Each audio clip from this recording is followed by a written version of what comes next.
सभी लोगों को नमस्कार। आज हम अपने इस वीडियो में ये सीखेंगे कि किसी भी आवेदक को लाइसेंस कैसे इशू होता है। तो उसके लिए हम सबसे पहले लॉगिन कर लेंगे। हम पहले की वीडियोस में भी बता चुके हैं कि लॉगिन कैसे किया जाता है, उसी तरीके से आप लॉगिन कर लीजिएगा। तो अभी हम यहाँ पे लॉगिन सीधे कर लेते हैं। कैप्चा पड़ेगा यहाँ पे QF9DYC।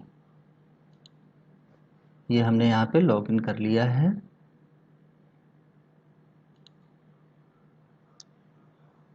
ये स्क्रीन खुलते ही हम अपने बाईं तरफ देखेंगे, बहुत ढेर सारे ऑप्शंस आ रहे हैं, मतलब सारे ऑप्शंस आ रहे हैं। जैसे पंजीकरण में हम पहले ही बता चुके हैं, जैसे करदाता का पंजीकरण होना है, कैसे होना है। और उसी तरीके से यहाँ पे एक लाइसेंस शुल्क का ऑप्शन आता है। लाइसेंस शुल्क पे जब जैसे ही हम क्लिक करेंगे तो यहाँ पे आपको एक ऑप्शन दिखेगा लाइसेंस आवेदन। इस लाइसेंस आवेदन के ऑप्शन पे हम क्लिक कर लेंगे। अब ये फॉर्म खुल के आता है जिसमें हमें लाइसेंस के लिए जिसने भी आवेदन किया है हम उसकी सारी जानकारी इसमें फिल कर देंगे। तो उसके लिए हमें सबसे पहले क्या करना होगा, सबसे पहले हमें न्यू, यहाँ पे 4 ऑप्शंस होते हैं, न्यू, सेव, एडिट और डिलीट। तो हमें अगर किसी को नया लाइसेंस इशू करना है तो सबसे पहले न्यू पे क्लिक करेंगे। न्यू पे क्लिक करते ही यहाँ पे हमसे जेड पैन मांगा जाएगा और उसके बाद उनका सारा डिटेल, जैसे नाम, पिता का नाम, किस विकास खंड में हैं, कौन व्यवसाय के प्रकार हैं, किस डेट में आवेदन किया था, व्यवसाय का नाम क्या है, उनका जीएसटी नंबर क्या है, निर्धारण वर्ष क्या है, दस्तावेज कौन कौन से उन्होंने प्रोवाइड किए हैं, लाइसेंस की वैधता कब तक है। तो इस तरीके से हम ये सारा फॉर्म भर देंगे। तो आइए चलते हैं, दिखाते हैं आपको कैसे भरते हैं इसको।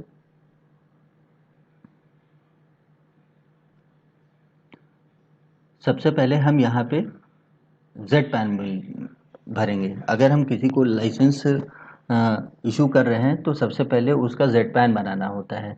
जेड पैन कैसे बनाना होता है वो हम आपको पहले ही के वीडियोस में बता चुके हैं कि पंजीकरण में जाना होता है, फिर उसके बाद करदाता पंजीकरण करना होता है, फिर उसका सत्यापन करवाना होता है।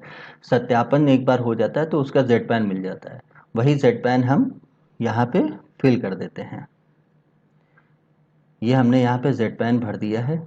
हम जैसे ही इसको क्लिक करेंगे अब उसकी सारी की सारी इन्फॉर्मेशन जो हमारे पास अवेलेबल होगी वो यहाँ पे भर के आ जाएगी। अब हम यहाँ पे विकास खंड भर लेते हैं। तो विकास खंड मान लीजिए इनका असोहा है। किस चीज़ के लिए लाइसेंस ले रहे हैं वो हम इसमें सेलेक्ट कर लेंगे। ये बायलॉज हैं, इसमें से ही हम लोगों को सेलेक्ट करना है। जैसे मान लीजिए ये कोल्ड स्टोरेज खोलना चाहते हैं। इन्होंने आवेदन किस डेट में किया है, मान लीजिए कल की डेट में किया है, तो यहाँ पे हम कल की डेट भर देंगे। उसके बाद व्यवसाय का नाम क्या है, मान लीजिए व्यवसाय का नाम है, मतलब किस नाम से इन्होंने अपना कोल्ड स्टोरेज खोला है, तो मान लीजिए दीक्षित कोल्ड स्टोरेज।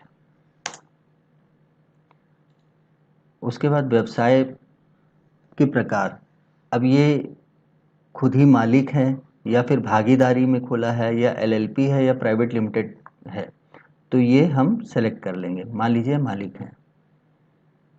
व्यावसायिक क्षेत्रफल, अब इन्होंने कोल्ड स्टोरेज बनाने के लिए जितने भी क्षेत्रफल में कोल्ड स्टोरेज बन रहा है वो यहाँ पे हम भर देंगे। जैसे मान लीजिए 10,000 स्क्वायर फीट में बन रहा है, तो यहाँ पे हम 10,000 यहाँ पे हम फिल कर देंगे। ये क्षेत्रफल है इनका। उसके बाद यहाँ पे उनका जीएसटी नंबर भर देंगे। जीएसटी नंबर यहाँ पे 15 डिजिट का होता है, तो हम यहाँ पे उदाहरण के तौर पे 1 2 3 4 5 ये भर देंगे। अब इसकी लाइसेंस शुल्क की जो लाइसेंस शुल्क जो होता है, कोल्ड स्टोरेज का लाइसेंस शुल्क 15,000 है यहाँ पे। बाकी और जगह का अलग भी हो सकता है, हर जिला पंचायत का अपना अलग रेट दिए गए हैं, उसी हिसाब से यहाँ पे पैरामीटर सेट किया गया है। अब इनका अनुमानित टर्नओवर कितना है, तो मान लीजिए इनका अनुमानित टर्नओवर है 10 लाख।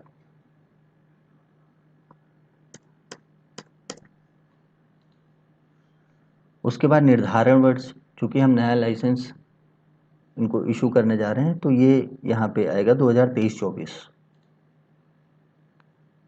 वैधता की तारीख,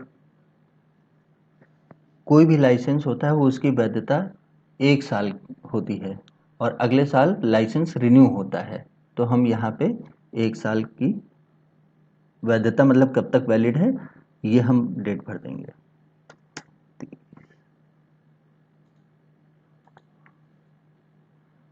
अब दस्तावेज इन्होंने कौन कौन से डॉक्यूमेंट्स लगाए हैं वो उसका नाम हम यहाँ पे भर देंगे। जैसे मान लीजिए इन्होंने आधार कार्ड लगाया है, पैन कार्ड लगाया है, जीएसटी सर्टिफिकेट लगाया है, वो सब हम यहाँ पे भर देंगे।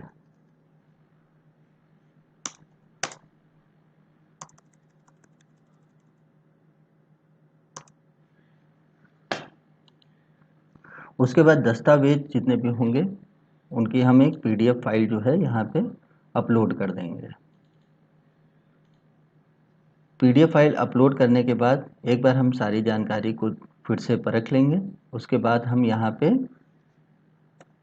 सेव ऑप्शन आता है, यहाँ पे क्लिक कर देंगे। जैसे ही क्लिक करेंगे तो आपको यहाँ पे ये देखने को मिलेगा, यहाँ पे लिखा है पंजीकरण पूरा हुआ, कृपया लाइसेंस संदर्भ संख्या नोट डाउन कर लें। तो इस लाइसेंस संदर्भ संख्या को कहीं पे नोट डाउन कर लें।